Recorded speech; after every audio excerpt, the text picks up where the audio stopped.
Welcome to this week's Arnie Ball Show. Our guest will be senior opposite Scott Lane. We're going to talk about a tough week we had last week, splitting in the conference, and looking ahead to the Long Beach tournament that we're traveling to for this weekend. So please stay with us.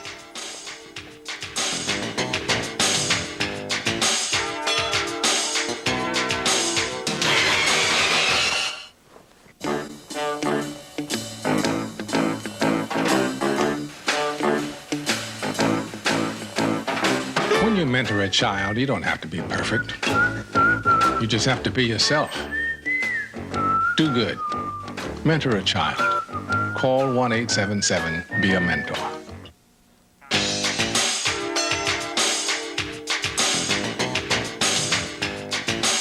Welcome to the Arnie Ball Show. I'm your host, Mark Franke, and our sponsors are Fujifilm and Touchstone Energy, a consortium of REMCs. And I know we're going to talk about we're taping this on a Monday, and on Tuesday morning at dark 100, we get on a plane to fly to Long Beach to play in a tournament. I'm sure you'll want to talk about that. But before we do that, we have to recover some ground from last week. First of all, the topic of your new haircut was the topic of the night at the Legion last Friday night. I just want you to know that. And I even got some professional advice on it from Mr. Rex Lepper.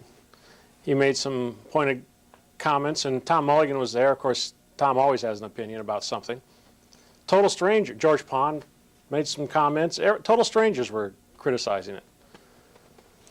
They just wonder why somebody with his, your forehead would get that kind of haircut. That's So what are you doing hanging out in the Legion? I go there as a my patriotic duty. You gave me Friday night off. You didn't schedule a match, so I had to go somewhere. No wonder we played bad on Saturday. You were hanging out in the Legion. I didn't, especially with the company you're hanging out with, George Pond. I mean, he's an old guy. Tom Mulligan can't play golf a lick. Who else? Oh, Rex Lepper. Rex Lepper. My ex-barber. Your ex-barber. Since he's cracking on my haircut. And my new barber's a lot prettier. Of course, it doesn't take much to be prettier than Rex Lepper. Well, okay. I'm not going to argue that point. I have no idea who your new barber is, but compared to Rex, he's got to be better looking. What's wrong with my haircut? It's real easy to take care of. Matter of fact, it's getting a little long. It needs cut again. You could shave your head like that referee up at Lewis had. No, I don't want to do that. Don't want to do that? No, because there was a reason why he did that, and I don't want to do that for the reason he did it.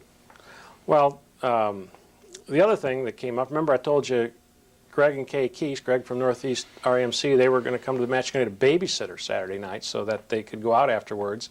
And because your poor coaching and our loss on Saturday night, they just went straight home. Kay said she had a headache. So I gave her a headache? I mean, it's my fault that she had a headache? Well, got to blame somebody. So somebody said because we had the team over at our house to eat, and Tommy did the cooking, it was her cooking that was the problem. She felt really bad all day Sunday about that. Asked me about every 30 minutes. Did I not cook it well? Did I feed him too much, too little? Well, I think that's a much better explanation than me giving Kay a headache in regards to our performance. So what happened? What happened Saturday night? We won on Wednesday night. We had taped the show last week before we went to Lewis, and we won, even though we made it difficult, and then apparently we made it a little too difficult on Saturday night. So we're going to take this show backwards. We're going to talk about the bad and then the good? Is that what we're going to do? Yeah, we'll try to get to some good. When Scotty gets on, we'll talk about the good. I don't get to talk about. I have to talk about the bad, and Scotty gets to talk about the good. That's right. Huh? That's the rule. What's wrong with this picture? Whose show is this anyhow? Scotty Lane's show? Sounds like my wife. My wife wants to adopt him. I mean, you guys are all the same. You dump on me. We lose one game, you dump on me, and you take Scotty. What's the deal? Well, last week we had Dan Gebhardt on the show. Yeah. He comes into my office today. We're taping this on Monday, by the way. Comes into my office and starts railing on me about the quality of our play, like it's my fault. He's now a volleyball critic. Gets on our show for 8 minutes, 10 minutes last week, and he's now a volleyball expert. My wife and I are at Myers Sunday, doing just a little bit of shopping for my daughter's having some people over. Some guy stops me in the middle of the aisle, no clue who this guy is, and he goes, "Don't you teach your team how to serve the ball in the court?" I have no clue who this guy is. That's no true. Clue whatsoever. Well, your dad's been known to say that to you, too. Yeah, at least I know him. I knew who this guy was. What does that tell you? I'm not going to the Meijer store no more. They're unfriendly people. You're going to run out of places to go. Actually, I think Ohio State had almost as many service errors as we did. 2 less. And they still won in 3. So I don't think it's the serving errors. Well, I think that contributed, certainly. Well, what Dan was saying was that he said, if you guys wouldn't have so many service errors, you'd have won that. I said, how would fewer service errors have prevented us from giving up 4 points of rotation like we did in a couple stretches? Our team is like my golf game right now. I play really good. I didn't see him in any water hazards. Well, you may have. You just weren't paying close enough attention. You weren't looking at that board too much. I play really good for 3 holes, and I play bad for 2. Yeah. That's kind of where our team is right now. Well, speaking of golf courses, I was out walking around on our neighborhood golf course last night. They haven't even started getting ready for the new season there. I know, but the rest of them are. Mulligan was playing. He was playing at Brookwood on Saturday. I was out scouting them out on a motorcycle Sunday. Yeah, I saw you on your motorcycle. Some of them are open. Yep. And if our team doesn't start playing a little bit better, I may be at the golf course a lot, working on my game. Okay, let's back to this basic argument. Our problem Saturday night was either our poor serving or the failure of our side-out offense at very critical times. Our extended failure of our side-out offense at certain points. When our middle gets set 19 times and their middle gets set about 40 or 45 times, there's a problem. And we can only last so long on the outside, and then when we don't pass the ball, our outside's not real strong. We're very predictable. Our offense was very, very predictable Saturday night. Ohio State just stood back and, to their credit, played very good defense, I thought. Blocking was fairly close to the same, but the balls they dug were quality digs, and they were able to, and their setter played really well, distributed the ball, and they were able to turn the ball and score, and we couldn't complement that. And the games are still 2-point differences. I think the digs actually were even, but I would imagine they got more transition points off their digs than we did. The statistics are really misleading. I haven't looked at the tape and watched the game. Digging a ball straight up in the air where all you can do is somebody else set it outside, and digging a ball where the setter has a chance to run transition still counts as a dig. But the quality of the dig is tremendously different between those two teams Saturday night. Yeah. Defensively, Ohio State's always been a good team, but they played just outstanding defense Saturday. Other than their 24 serving errors and our 26, I thought they were as good a team as I've seen play this year. Yeah, I think each of the middles had 1 error each. In fact, I was talking to Colin McMillan afterwards, and he said there was a touch on that error. That ball hit out of bounds. It was touched. I said, Colin, we never touched you all night. Don't start giving me that stuff. Yeah, we never stopped their middles, and obviously we didn't run our middle, and we never stopped that little combination play up inside. Even though they didn't run it inside, they just ran it behind the quick hitter. And our right side never stepped over to try and block it, and we didn't dig it. I mean, they outplayed us, and the best team won. The better team, that's more grammatically correct. The better team. I stand corrected. The best team, we maybe didn't see. What happens when you go to the Legion all the time? You get grammatically correct. Or politically correct, one or the others. I think the most unfortunate thing about last week, the thing that we have to spend the most time on worrying about as a team, is that in games 1 and 2 at home on Saturday and game 1 at Lewis on Wednesday night, we had big leads and blew them. And that gets you in a lot of trouble. And the 2 guys sitting in this chair can't take care of that problem. The guys that play on the floor have to take care of that problem. But I bet there's a bunch of boys at the Legion and at the Meyer store, and I know I get at church too, that'll be happy to give us advice if we just ask them. There's a lot of advice out there, and you know what? That's a good thing, because that means people are paying attention. People are caring. When we come back, Scotty Lane will join me, and we'll talk a little bit more to him about some of these things, but we will take a very positive approach with Scotty, so please stay with us.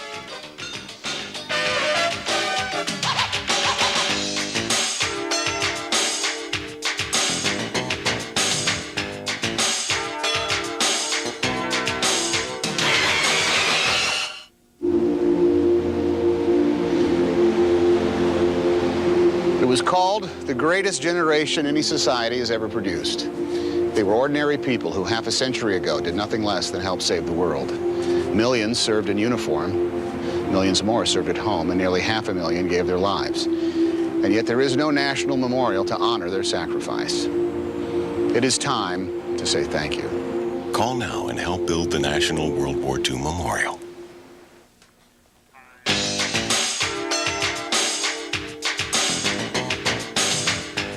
Welcome back to the Arnie Ball Show. Our guest this week is senior opposite hitter Scott Lane.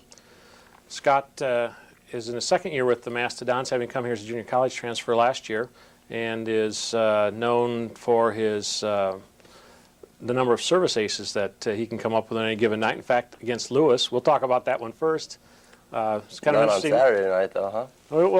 We'll talk about Saturday night when Arnie gets back on here. All right.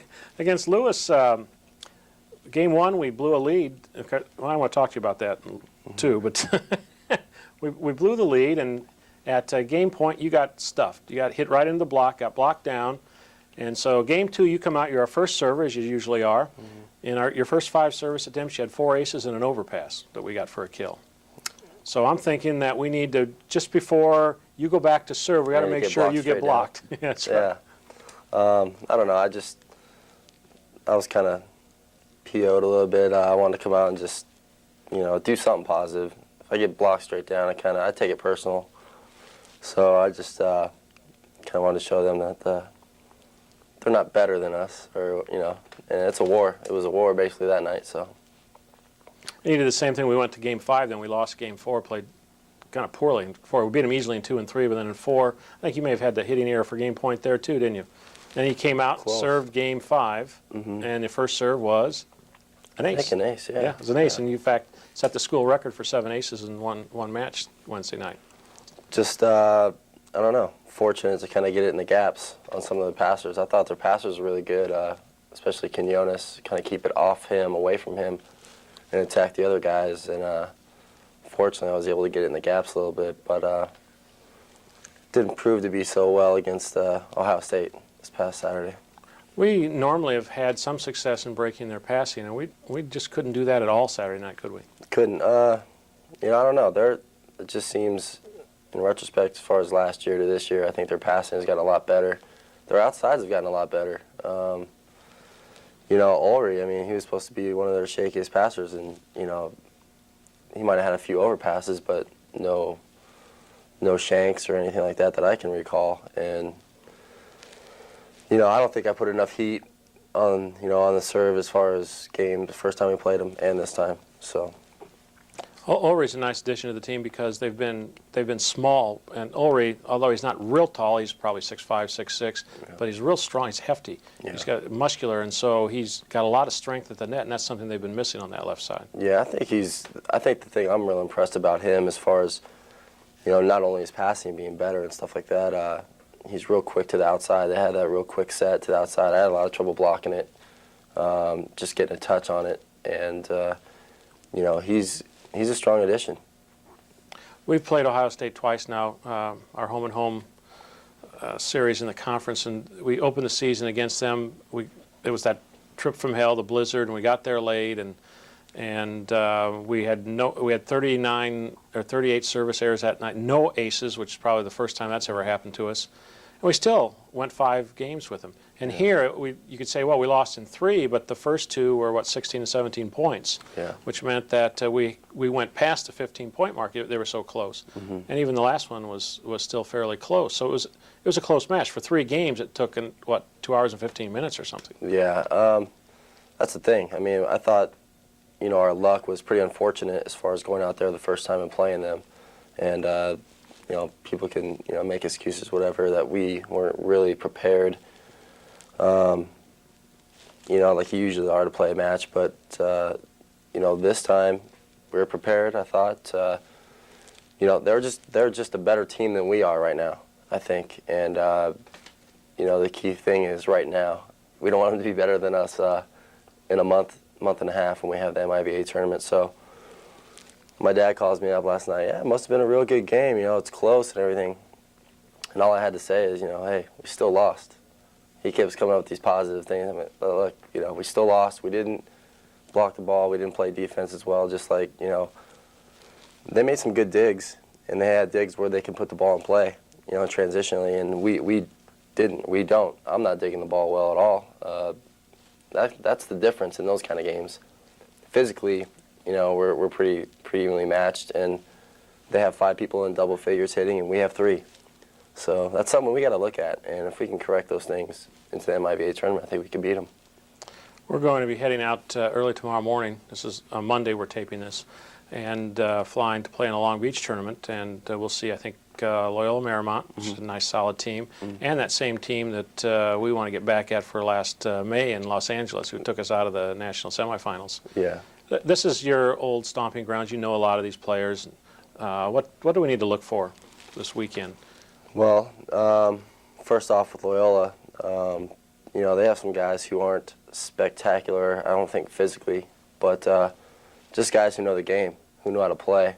There's a few of them that I play beach with during the summertime, and they're just solid as far as skills go. They can pass, they can, you know, block, play defense well. They're not as physically dominant, I don't think, as we are, but I think their ball control is really good. And with Long Beach, you know, obviously they have an aura to them, you know, with the program that they have, and they're a great defensive team. And I think Prosper's doing a really good job right now in the middle for them, putting the ball away. And, you know, we really got to look at that. We have to come out and be able to at least touch some balls on him and, you know, control their, I don't think their outsides are super dominant, but their libero, Curtis Jackson, guy I play with Golden West, is a solid passer and play some scrappy defense. So they're going to be fired up. They're claiming they're gonna wax us in three games. So it's just typical Long Beach type style. So Well, last time Long Beach came here, they had about 4 All-Americans on the team, and I think we took care of them, so maybe we can do that again. And we really need to come out and play well to get us out of this loss to Ohio State and focus to the finishing up our conference season and then looking ahead to that conference tournament. Because really, when it comes to the NCAA finals, the winner of our tournament goes. It doesn't matter who won the regular season, it matters who wins that tournament. well, that's the thing. I think that's the kind of the trend right now for all the teams in the NCAA. Everybody's been getting beat. There's not really one dominant team. I think Pepperdine is pretty dominant, but And nobody would have predicted that at the beginning of the year either. yeah, I mean, it's kind of a joke. I mean, the standings don't mean anything. I don't even look at that. It's like I say, a day-to-day process. You know, if you can really get yourself, you know, mentally ready to play by the end of the year when it counts, is who's going to go. You know, it doesn't matter. Long Beach can be number 1, number 2, whatever they are, but it doesn't matter when it gets down to the tournament. So. I checked the weather report. Everybody said, "Oh boy, they get to go to Southern California. It's actually going to be warmer here this I know, week I was than saying it's I'd going rather to be stay there." here. You know, it's nicer here, but you always have your kind of a, you know, lump in the road as far as California goes, and that's it right now. So. Well, the nice thing about the California trip is that we fly on Tuesday, have Wednesday off, and then play Thursday and Friday. Saturday more rest, and then we have to come back on Sunday because of flight schedules. So there is some time for the players to rest, and we, at this point, obviously train and so forth. You try to work out the problems with the game, but you also try to keep yourself rested and healthy and strong for when you have to play back-to-back nights in important matches. Yeah, and that all ties into, you know, I think our team has been real fortunate, you know, thus far, as far as nobody being injured or anything like that. I know some other teams having problems, and, you know, I think we do a pretty good job of trying to, you know, stay on top of our lifting and stuff like that. And, you know, this is going to be a good opportunity for us to, you know, kind of rest up a little bit. But it's going to be 2, I think, really hard-fought matches. There's no way we're just going to roll over LMU, and definitely not going to do that to Long Beach. So 2 hard-fought matches back-to-back, and but a little bit of downtime, which is going to be nice for me. I get to see a couple people, and my dad and my brother is going to, you know, get to see me play again. You know, this will be their And they're second still time. living in Las Vegas, right? It's just they're a driving short in, drive almost. Yeah, they're just driving in from Las Vegas for the night to, or the 2 nights actually, to watch us play, and then they're going to drive back. They got to work on the weekend, so. Real quick, your plans for next year? I think I'm coming back to finish school in the fall and then try to go overseas. Good. And I got to ask you one last question. Please tell me that it wasn't my wife's cooking that caused us to lose, because she was worried sick. No, definitely. I want to say thanks to everybody who helped out on that. It was great. Okay, so Tommy can sleep comfortably tonight knowing that at least Scotty isn't blaming her. We don't know about the rest of the players yet. Arnie will be back when we return, so please stay with us.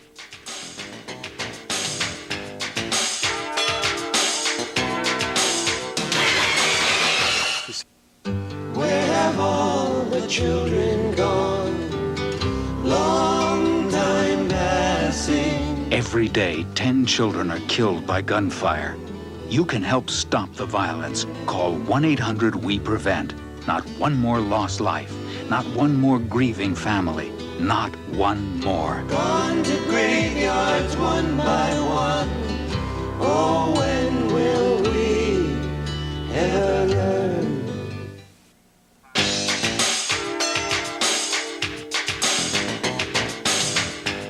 Welcome back to the Arnie Ball Show. Arnie, you said earlier in the segment that your wife wants to adopt Scotty. I think everybody here has just learned to love him because he's such a nice, pleasant young man. He doesn't have that Southern California mentality like he was talking about with Long Beach and so forth, where they think they're better than everybody. He's just really an asset to the team in a lot of ways. Well, I'm kind of interested in keeping him in the family also. You know, he's from Las Vegas originally, and that'd be a nice place to retire and go play golf and gamble and do whatever. So I'm going to try and hang on to him as long as I can also. I don't really care about the rest of that stuff. You still have one unmarried daughter. You're trying to work that out. Too bad it's not the old days. You could just kind of contract the marriage with Scott's father and be a done deal. Scott doesn't have any money, though. He just lives in a nice place. You know, you got to find somebody with money for my youngest daughter. Money is a key. Money's the key. Yeah. She's going back to Disney World, so you know I got a place to go there, and if Scott would take care of me in Las Vegas. And Amy's married to a soldier, so you could go to the next war. Probably end up in Bosnia visiting them or somewhere, right? No. Amy's on her own. I'm dumping her. I'm in trouble again. Yeah, well, Leslie Johnson had some words for you. Did she get you aside on Friday, Saturday night? Her and I talked a little bit. Yeah, I got her taken care of. You got to take.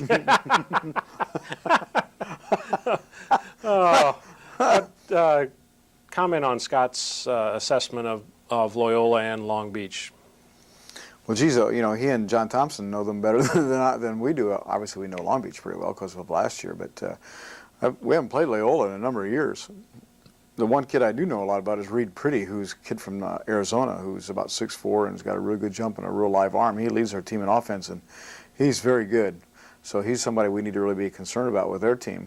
Their team's kind of been a roller coaster. You know, they've lost to, they beat I think Northridge and lost to Pacific or flip-flop back and forth. But it's not a team that we can look past, and that's a little bit of a concern because the kids want to play Long Beach the next night already. You know, that's all they talk about. So we have to make sure that we stay focused on Loyola and not worry about Long Beach until on Friday.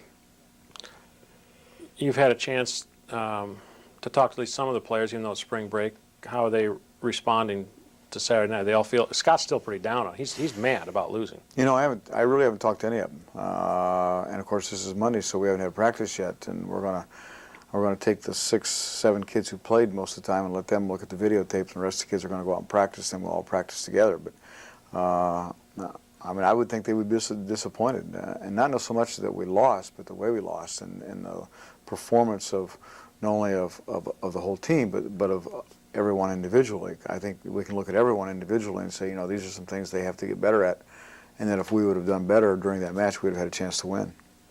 Well, I was saw my neighbor Sunday. Bruce Hamilton was at the match, and I saw him went outside right after the IU game. Of course, IU blew a lead. Right. They lost.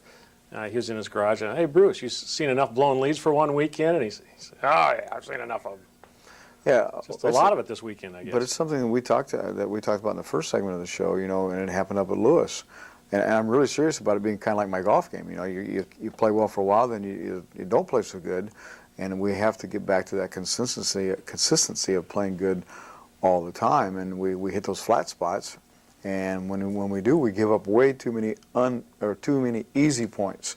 You know, hitting balls out of bounds, serving the ball in the net, shanking easy passes up in the crowd. You know, I mean, things like that. And you know, that's to a certain degree become a mental thing. And you know, we have 4 seniors on the floor. Those 4 seniors have got to be able to step up and go, look, this is not going to happen, and it's not going to happen to me. Probably when things like that happen, you can say, well, it's an emotional thing, the emotional roller coaster the team's on, but that really wasn't our issue Saturday night. It was more the concentration. than the emotion. I don't think it was an emotional thing. I mean, the crowd was in the whole thing the whole night. They were trying to get us going. We have a great rivalry with Ohio State, so it's fun to play the match. And there wasn't any crap going through the net. I mean, the one umpire said something about keeping the talk down, but it wasn't crap kind of stuff. I mean, our kids are all friends, and so it's not an emotional kind of thing. It's a thing of being able to execute when you have to execute. What are you going to focus on tonight at practice? You got one practice before we head west. If you got one thing to work on, what's it going to be? We won't work on anything in particular. When I said we're going to look at the videotape, and it'll just be a general workout where we do just get up a sweat and just do some things, handling the ball and things like that, because one day doesn't make a difference in something in particular. And then when we get out to California, I noticed on the schedule we're going to travel all day Tuesday, and Right. then you're not going to work them very hard Wednesday either, are you? No, we will practice on Wednesday, and we've made arrangements to get in the weight room because we're still in the middle of our weight program, and so we will practice Wednesday, get in the weight room. We'll probably work out on Thursday, and Friday we'll play by ear. You know, it depends how tough the match is on Thursday night, whether we do anything on Friday other than play the match against Long Beach.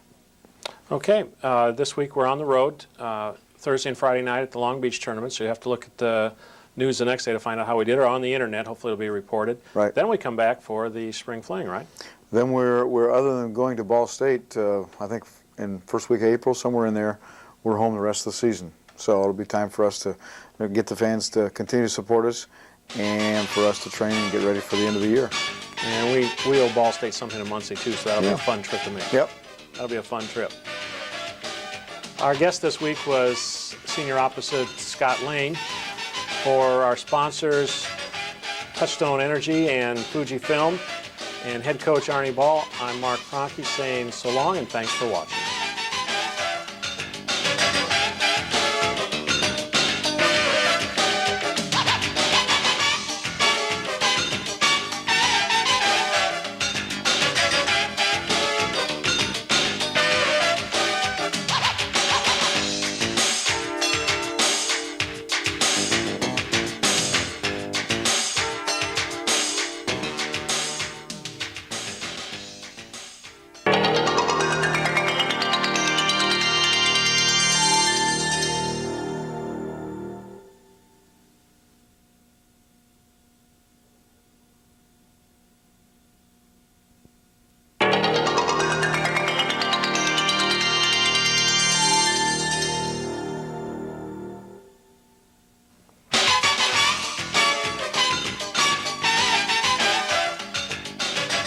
Welcome to this week's Arnie Ball Show. We're going to talk about the Spring Fling, which happens Friday night and Saturday afternoon at the Memorial Coliseum. And we're also going to review the tournament out at Long Beach State this last week. So please stay with us.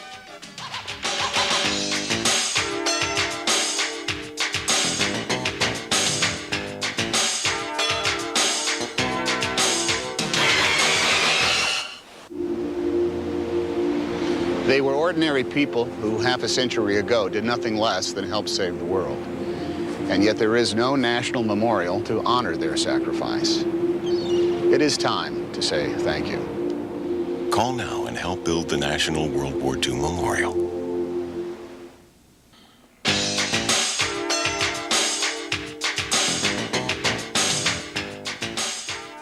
Welcome to the Arnie Ball Show. I'm your host, Mark Franke, and our sponsors are Touchstone Energy and Fujifilm. Well, Arnie, just before we came over here to tape this show, we were at the recognition luncheon for administrative staff, and one of our guests on the show got the Administrative Excellence Award, which Dan Gebhardt, no doubt he got that award because of his appearance on this show and the recognition that got him across the entire county. I think we deserve some of the credit for that, don't you? Yeah, but he wasn't there to accept his award. He's out in San Jose. He says he's at a conference. And, yeah, right. Okay.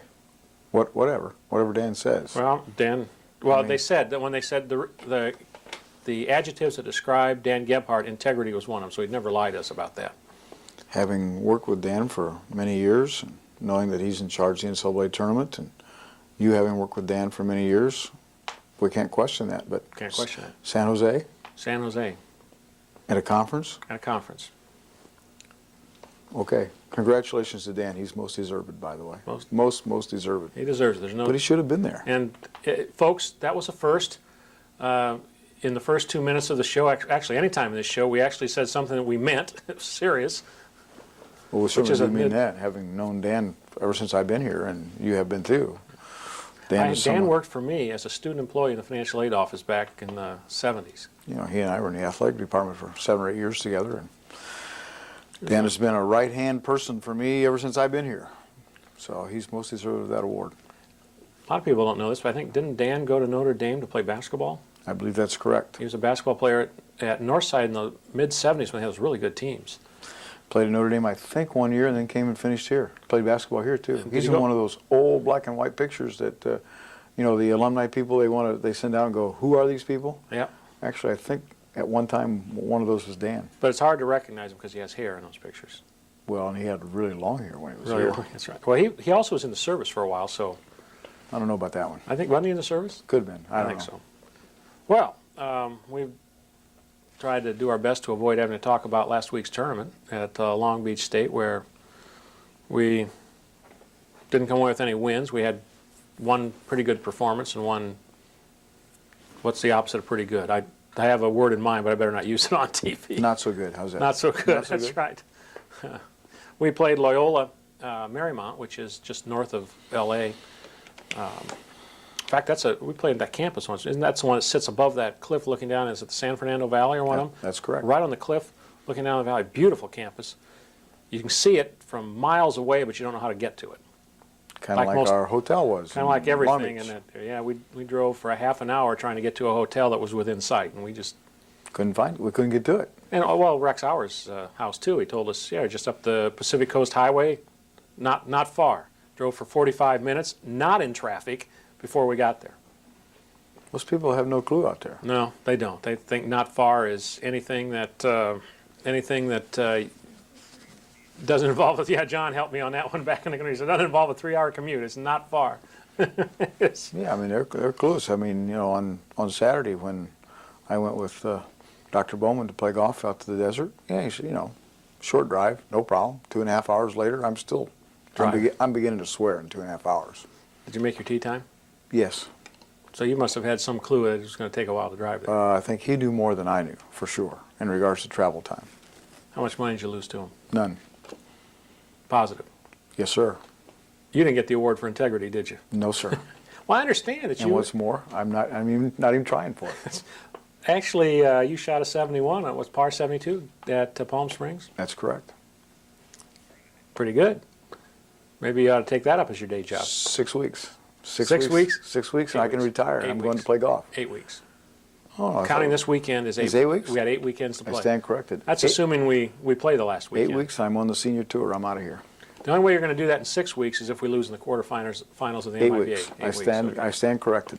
You and the chancellor and everybody else. I stand corrected. 8 weeks. 8 weeks, okay. And then I'm on the tour. John, how much time we got left? We're trying to avoid talking about the Loyola match. You want to talk about the Loyola match? Oh, we can man. talk about the Loyola match. Yeah, we better talk about the Loyola match. We didn't lost play 3 to well, 1. did we didn't play very well We there. played good in game 2. We kicked their booty in game 2. Yeah, and we gave up, 6 points in a row and one rotation, Rotation 2. which is not normally where we give them up. And it was bad all weekend. If you remember, the same thing happened Yeah. against Long Beach. And then the second game, rotation 2. You know, the week before was rotation 1. I'm going to run out of rotations one of these days. But we didn't play very well. But we tried to tell the kids going out there, you can't look past Loyola because we're going to play Long Beach. Long Beach is who we want to play. Right. And Loyola's a good team. And they play really good backcourt defense. And when teams play good backcourt, same thing with Ohio State, remember? Play good backcourt defense. The more you make us handle the ball, the more problems we have. And to their credit, I thought they played really well. They turned around and beat Penn State the next night, too. Yeah. Beat Penn State worse than they beat us. Yeah, that's right. Then on Friday night, had a team meeting Friday during the day, and you did the old morale-building speech to the team, and it apparently worked. That and the substitution of John Thompson in as libero. And we played a lot better on Friday night, in spite of the fact that the scores were 15-10, 15-10, 15-10. It looks like we got beat easily. That was no easy match. We were in every one of those games. Yeah, I mean, sure, we played better, but we still lost. I mean, and I know the kids feel the same way. I mean, nobody loses on purpose. But we certainly played a lot better. And John Thompson came in and added some energy, I thought, to our team. You know, we haven't had that energy kind of factor, that kind of that rah-rah, kick him in the rear end, pick him up, kamikaze kind of like player that Jackson kid from Long Beach played. You know, he's their libero, and man, he's all over the place, diving, getting hit in the face, whatever. And John brings a little bit of that to us, and I thought that really helped pick us up a little bit on Friday night.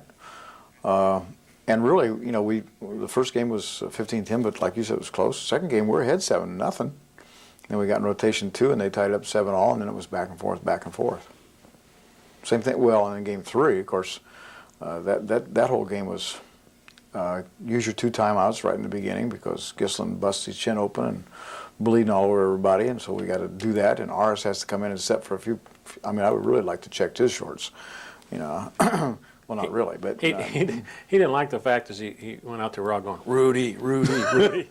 But that's a great story. That's right. That's a perfect match for Aris in regards to that. And I know the kids were doing that, having some fun with him, but trying to relax him a little bit or whatever. But he did a good job for a little short period of time he was in there. But as you know, we lost both of our timeouts because we tried to get Chris stitched up or healed up, not stitched up, but he had to do that later thanks to you and Beth.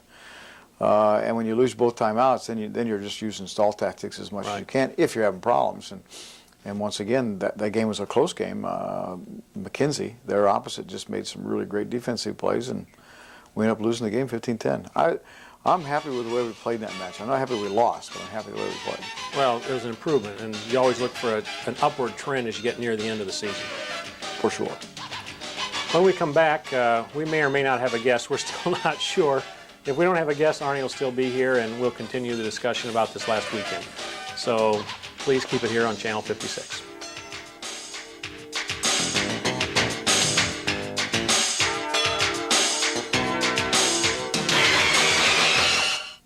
Brian's a student that I had in my resource class.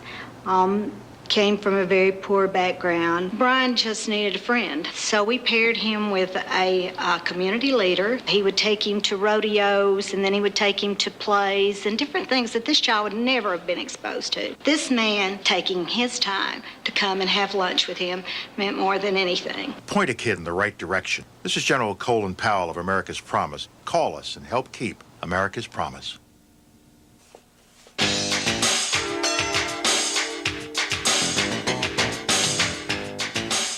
Welcome back to the Arnie Ball Show. We're hoping to have our new libero, John Thompson, on as a guest this week, but apparently he didn't get the message in time, and so I'm going to have to keep talking to Arnie. Now, this is going to be difficult because normally in the middle session of the show, I'm able to be nice to the player and everything. I'm not sure if I can be nice to you for 8 minutes. Why not? Just pretend I'm a player. Just pretend you're a player. Just pretend I'm a player. I'm John Thompson, the libero. John? Oh, you are. Only I'm just a tad shorter. I'm a lot quicker. I'm not sure I'm a better libero, but I'm a lot quicker. When are you going to bleach your hair? I don't have any hair. I don't have any hair to bleach. Well, I'm not bleaching the top of my head. The move to put John in, you had talked about that with some of the other coaches earlier in the season, trying to decide whether he could play as a libero. We might have even used him a little bit at maybe an exhibition match or something. Somewhere along the line, I think we at least talked about it. We talked about it. Maybe in Hawaii, we had him bring his off-colored shirt in case he had to play. I think that's right. I think it was Hawaii we talked about it. You know, and we've been so high on Panos and the things that he had done in practice, and as we talked about in the first segment, we just don't have enough energy. You know, we just need some energy. And whether John really played that well as libero or not is kind of up in the air, even though I thought his passing was a lot better than we thought it would be. Yeah, that's right. A lot better than we thought it would be. Defensively, okay, nothing great, but nothing bad. But the thing that he does is bring that energy like he did in Game 3 when he wouldn't come out of the game. Remember? Oh yeah, we lost the serve because we had 7 guys on the floor. I mean, only in football do you have 12 people on the field. We had 7 guys on the floor because he didn't want to come off. But it's that kind of energy that he brings to the team, and he's very vocal, as you know, where Panos is very quiet. Now, I don't know whether that was the reason why we played better or played better against Long Beach or not, but it's certainly something for us to continue to take a look at for sure. The other big difference on Friday night is you had Mike Cummings out of the lineup Thursday night. Put him back in, he may have played the best match of the season for him. He started off strong with some strong attacks, and he got a block early, and played pretty well the whole night then. Well, the only exception to that would be in Game 3 when he hit that overpass out of bounds, and Coach Johnson was really upset. Actually, compared to he did hit it out of bounds, but he hit it pretty hard, and he didn't miss the line by much. That ball was not going to get blocked back at him, and that's one of the problems we've had on those overpasses. We're either not ready and it comes over, or we get blocked, and he wasn't going to let that happen. I agree with that. So that was an error of aggressiveness as opposed to, which is much better than the error of something else. Exactly. Going back to what you were talking about earlier about Mike, there was a play in Game 1 where we transitioned the ball, and he hit a quick attack and actually hit the guy on the other side in the face. That's got to be some It's on the tape? Yep. That's got to be some kind of first for Michael. And you're right. Mike and Angel both played really well offensively for us. It's probably the most balls we've set in the middle in one match all year, and it was only a 3-game match. Yeah, and high percentages too, high hitting percentages. They averaged it right at 500 between the two of them. We could get 20 sets a night to each of them and a 500 hitting percentage. Gee whiz, we'd be really good. We'd have a little different record, wouldn't we? So we need to continue to build on that too. Well, that was certainly a positive. The other positive in that match, not only was the fact that there was a lot of great plays, including our team and their team, but I think we had 2 aces and 10 errors. And geez, how much have we complained about our serving errors? And that's really only bringing Jeff Patak down. We didn't let him jump serve. Everybody else still was jump serving. So that's a significant improvement and hopefully one that will continue. And if it does, it'll make a big difference in the way we play. And Long Beach is an excellent passing team. We talk about Curtis Jackson, the libero, who was, for those of us who maybe watched or were out in UCLA last year for the finals, he was a swing hitter, an outside, and a regular passer, and now he's back there. That's all he has to do is pass. He's good. He's good. He's really good. His weakness, he's a little short, and his weakness was hitting, but their left sides hit negative together. Yeah, it wasn't certainly wasn't their left sides that ended up beating us offensively. McKenzie and their middles were the people we couldn't stop, but their defensive play. I was talking to Coach Beal, USA men's coach, earlier today, and we were talking about the Long Beach team and our team. I said, they were just like Ohio State was against us. They just dug everything, and the longer our team goes with handling the ball, the better chances we're going to make a mistake. Well, yeah, that's true, though, of any team. The longer it goes, the more likely they are to make a mistake. And just what happens. When you're in a ball control game with a California team like Long Beach, then you're at a disadvantage. Well, also, the McKenzie boy who hurt us out there last year in the finals played really, really well. And from everybody I talked to, including Coach Beal again today, they say, well, when he plays well, Long Beach plays well, but there are times he doesn't play well. We need to play them the next time when he doesn't play quite so well. Maybe we can look at their schedule. They might have it on there. What nights he plays well, what nights he does. And we're going to schedule him on that date. But, if we take the things that we've talked about with our team and make it better, we certainly have no reason to believe that we can't be right there at the end. Yeah, there was just a couple points in each game where a little change or just maybe one play out of us would have turned any of those games around. I totally agree with that. The other thing that we got to do, and maybe we found the right mix with John, and maybe the panels will come back. I don't know. We haven't decided totally. But we were at the physical therapist today with Jeff Patak, and he's got really, really a bad knee, one that he probably shouldn't be playing on, from some surgery he had 2 years ago. And, if you go back to look at rotation 2, that's where Jeff's hitting left side. And Jeff has struggled for the last 2 to 3 weeks. And this knee is just killing him. I was there when the therapist was working on him, and he literally could put Jeff right through the roof just by some pressure on this knee. Well, the therapist thinks that the kinds of things we're going to do with him now, because this is the first time we've seen this therapist, could help eliminate some of that tenderness and make him better within a relatively short period of time, 6 to 7 weeks, which is what we got left in the season. And if you watch Jeff play, you just know he can't get down. He cannot get down to pass, to play defense, and it really affects his jumping. So, keep my fingers crossed that the therapist we saw today, will be able to help him and get him back, if not physically totally strong, but at least get some of that pain-free, get some of that pain out of there so that it mentally doesn't affect him. That's not an excuse for the way Jeff plays or has played, but it is affecting his play. Are you going to have to bench him for a while to rest him? We're going to try and get through this week with him playing, and then look, we've got Rutgers and George Mason and some teams like that, Clark, that we think we can rest him, or at least we're planning on trying to rest him. We got to do some of that for him. Even though the therapist said the therapy things we're doing would be more significant than even a major rest. Even though rest would certainly help. When I go to a medical professional, I always want them to tell me to order rest rather than physical therapy. Well, you and I enjoy rest a great deal. That's right. When we come back, we'll preview the spring fling, Penn State and Pacific University, so please stay with us.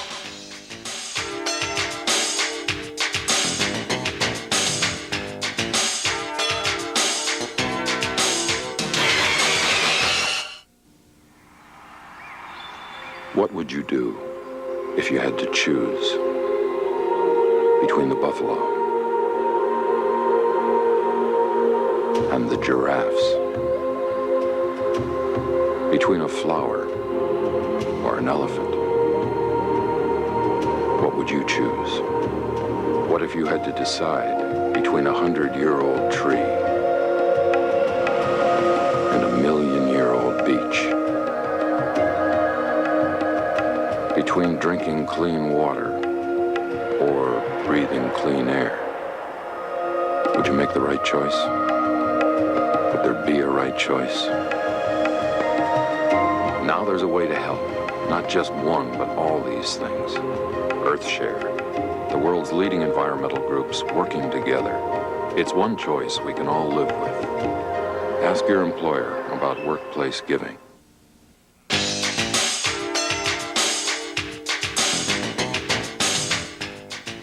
Welcome back to the Arnie Ball Show. Arnie, this weekend we have the spring fling, and we're doing a little bit differently this weekend. In the past, we're at the Coliseum again, although we're going to be in the main arena, not in the Expo Center. So we're in the big place. And the other thing is that instead of playing Friday night and Saturday night, we're going to play Friday night and Saturday afternoon. Now on Friday night, we'll play University of Pacific, and that will be televised at 8 o'clock on Channel 56. And the first match will be Ball State and Penn State. And then on Saturday, the first match will be at noon, and then we'll play Penn State at 2:30 or thereabouts. Correct? That's correct. Well, we played Penn State enough. I guess we don't need to talk any more about them. We're probably sick of playing them as they are of playing us. But Pacific, we haven't seen them this year, have we? They haven't been anywhere we've been. So what do we know about them? Actually, the Penn State match is the most critical one of the two. Well, yeah, because we're 1-1 with them, and the winner of that, assuming we both make the Final Four, determines seeding, doesn't it? That's correct. So you're right. I don't know a lot about Pacific. We know obviously some numerical kinds of stuff about them. We know some of their players because they've been here the last 3 years, so we know some things like that. But we don't have any tape on them or anything. They've had a really roller coaster year. They've struggled against some poorer teams and played well against some stronger teams. So, but we just don't have any tape on them. But we certainly know a lot about their personnel. What do they have most of the team back from last year? Most of the kids are back from last year. The Dillman kid is back, kid from out east, that we try to recruit. Yeah. And he's the one that gave us the most trouble last year offensively. They have their setter back, who's a nice player. The tall, thin one? Yeah. Looks like Scooby-Doo. But they've really struggled, and I'm not sure why. A lot more than what people thought they would. Well, there's been a lot of that going around. Yeah, we can. Everywhere, not just everywhere. A lot of teams, Penn State's been up and down. Should be an ugly match, shouldn't it, huh? Well, that's between them and us. That's what we were talking to the Penn State coaches out in Long Beach. They were out there as well, though we didn't have to play them out there. And we were trying to decide whether the match in Hawaii was the ugliest volleyball match ever, or it's just something we should shoot for this weekend. You got one coming up. Try to better. Well, it's an opportunity for us to come back home and play and hopefully build on the thing we talked about in the last segment with Long Beach. And both of these teams are not bad teams. They're just teams that have been like us, up and down, up and down. And they're going to be shooting for the same thing we're shooting for, and that's to solidify their play and be more consistent, which is what we got to try and do. Like you said, we've seen Penn State play. I mean, they've got some talented kids. They just aren't playing together, and probably don't handle the ball very well. I mean, that seems to be their biggest problem, is they don't handle the first ball very well. In Pacific's case, we won't know until we get to play them just a little bit in regards to that part of it. We certainly will know what some tendencies are in regards to some individuals. But it'll both be good match. I mean, they're important. This is an important weekend for us, having come back from California and not have won, but have played well in the last match that we played. That we need to continue that momentum. It's real important. And the players at the team meeting yesterday on Monday, we're taping this on Tuesday, seemed to understand that. I thought when you're going through the videotape, it was a good experience for the players. Well, this team's not any different than any other team that we've been involved with, or any basketball team or whatever. You have to everybody has to look at themselves individually and say, here's what I have to do to make us or me a little bit better. Because if I make me a little bit better, then the corporate part gets better. The whole team gets better. And I thought the kids, like you said, we looked at that videotape yesterday, and we can see where we miss a serve at a critical time, or we set a ball inside at a critical time, or we shank a serve at a critical time, and that player who makes that error has to look at himself and go, those are the things I have to get better at, and I have to get better at them within the next 8 weeks if this team is going to indeed play and have a chance to win the national championship. And as we went through that tape, it's interesting to see who wants their tape reversed and who wants to look at something in slow motion, because I think each and every one of those guys has to buy into what we're talking about. And if they do, then the corporate part or the team part gets better. Looking ahead for the rest of the season, we're at home the entire season, and except for a midweek trip to Ball State, and then the MIVA tournament in Ohio State the last weekend of April. So while you have the team at home, you have a number of weekends where you have no conference play or one night only and one night off. It gives you time to not only rest some of the players, like we talked with Jeff Patak, but also to work on certain aspects of the game that you want to improve. So what will you focus on during practice over the next 6 weeks? Well, one of the things we're going to do is we're going to do some plyometric and flexibility training in the morning. Kids aren't real hepped up about that, but we've been doing our weight training and that kind of training before practice, and we just think it's a deterrent away from what we're trying to get done on the practice floor because of the time block that we're allowed to do it. So we're going to do some things like that in the morning, and we're kind of in hopes not only will improve our quickness and flexibility, but maybe be a kind of a mental exercise in regards to the guys have to get out of bed in the morning and be together and push one another. So that's one thing we're going to do. The other thing that we will do is, because we have some time, like you talked about with the schedule, that we'll actually try and break down some individual kinds of things early in the week that we can work really hard on, such as passing, such as blocking. Technical skills kinds of things. Yeah, just more of a technical kind of thing rather than a team concept, that when we're in that heavy part of the schedule, I mean, it's team, because we don't have any time to do the technical kinds of things.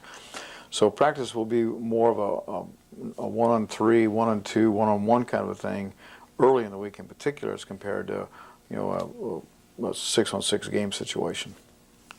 And even though we all kind of groaned during the early part of the season with all that travel, 4 weeks in a row on the road and so forth, now we're reaping the benefit of that, and that you're able to reduce the physical stress on the players at a time when they're getting kind of tired anyways, right? Well, that's like the thing with going in the morning. There's no way we could do that and do all that travel we did. I mean, you'd kill them physically as well as mentally. So, but now that we're home and they don't have to be traveling up and down the road, and they can concentrate on their studies and that kind of stuff, we have some more flexibility within the framework of how hard we can push them, both as a group and as an individual, to get better, because they don't have to worry about laying on that bus for 4 or 5 hours, or those kinds of things. So this weekend, the Spring Fling, I'd like to reiterate that Friday night when we play University of Pacific, it will be televised on Channel 56. That'll be at 8 o'clock. The tournament starts at 5:30 with Ball State and Penn State. It's at the Memorial Coliseum, and the tickets are available through the Ticketmaster box office there at the Coliseum. They'll play at 5:30. We'll play at 8 or thereabouts, no earlier than 8. And then on Saturday, it's a little different format. It'll be in the afternoon, a noon start for Pacific and Ball State, and then we'll play Penn State at 2:30. And this Penn State is the rubber match, our third match against them, and we want to come out away 2-1, don't we? That's correct. We need to have a good weekend. We need a good weekend, and after Friday night's improvement, we're hoping that that trend will continue. For our sponsors, Fujifilm and Touchstone Energy, head coach Arnie Ball, this is Mark Franke saying so long and thanks for watching.